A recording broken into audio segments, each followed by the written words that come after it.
In the first video, I described how Bitcoin's central innovation was the creation of digital property rights. I then went on to argue that Sovryn, its core mission and innovation, is extending that innovation by building on Bitcoin the ability to have digital property rights for all things, not just BTC.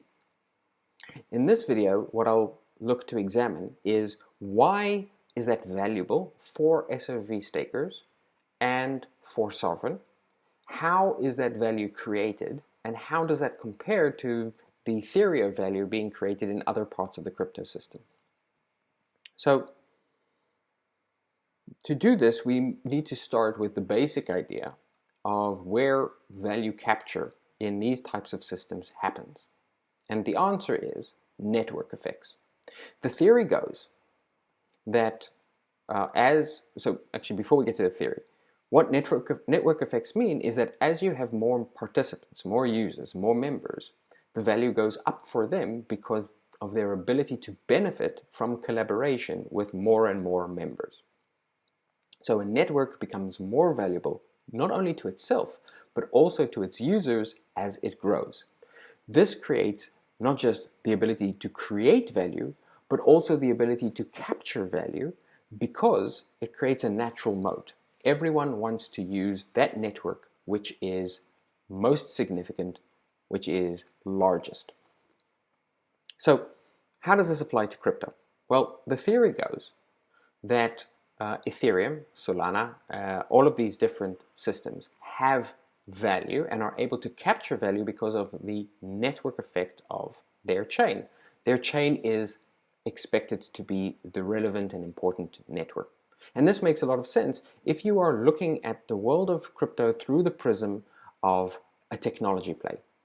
Investors have been conditioned from 20 years of technology companies to expect that the company which builds the network, which manages to build a technology-driven network, is going to be able to capture huge value and have a very powerful moat, a very powerful protective layer around that value. And so they look at the crypto space and they think that the network is the blockchain, right? The Ethereum layer 1 blockchain, the Avalanche layer 1 blockchain. The problem with this theory is that, one, we see that it isn't true, and two, we can explain why it isn't true. So how are we seeing that it isn't true? Well, Ethereum, it turns out, has very weak network effects. BSC, Polygon, Avalanche, Solana, etc., more and more systems are coming online and are proving, even within a short space of time, to be able to pull away users, to pull away activity from Ethereum. And what's worse, they are competing with Ethereum in a race to the bottom where all of them are competing to provide the lowest possible transaction fees, which ultimately means that the utility coin, which is the native currency of each of these chains, is not going to be able to capture much value because the utility has to be given away for free or near free. Okay, so how do we explain this? Why are these layer 1 systems not able to capture value? And the answer is that blockchains are not the innovation. Blockchains are a tool, they're a commodity.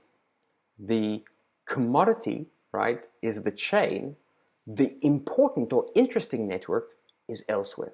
So what are the important or interesting network effects? Well, the first and most important is an actual money, right? So Bitcoin, despite not competing with all of these different systems, is larger than all of them and has managed to maintain a significant network effect, right? It has there is no second Bitcoin. There is no other system which is competing with Bitcoin to be the soundest money. Why is that? Well, it's because Bitcoin is not interested in its blockchain. Bitcoin is interested in its institutions. Bitcoin is interested in providing reliability, and it uses technology merely as a tool to do this. There are other network effects as well. For example, proof of work is a network effect because the largest proof of work pool has the most security. So security is a network effect. Community with shared principles and shared culture is also a network effect.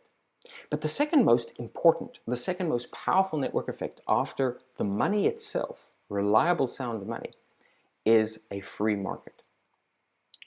The free market is the second most powerful network that human beings have ever discovered, right? Right after money, the free market creates a network by allowing multiple different participants to benefit from collaborating with each other.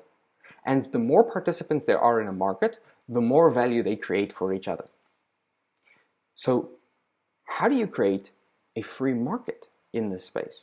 What would that even look like? I would argue that Sovryn is the first system, the first community and platform that attempts to focus on what is important, which is to say the creation of the free market, rather than focused on the underlying substrate, the commodity technology. So Bitcoin is money for a free market, right? It's sound money to be used in a free market.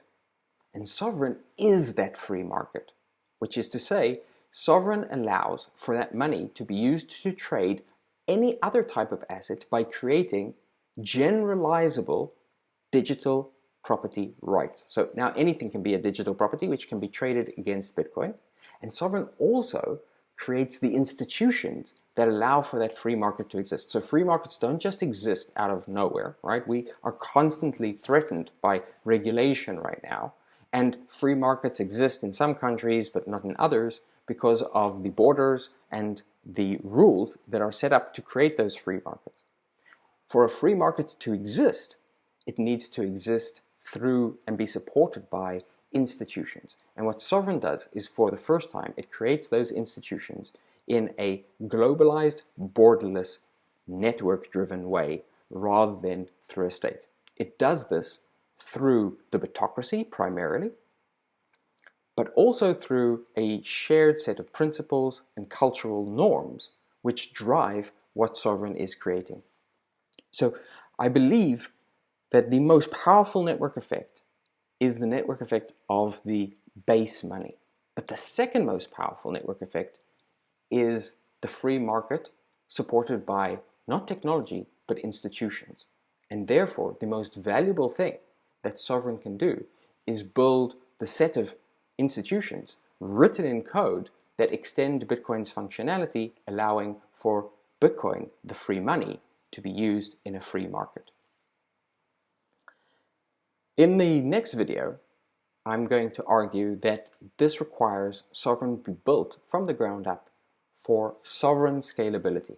In other words, the ability to scale sovereignty, the ability to scale the institutions that provide for sovereignty.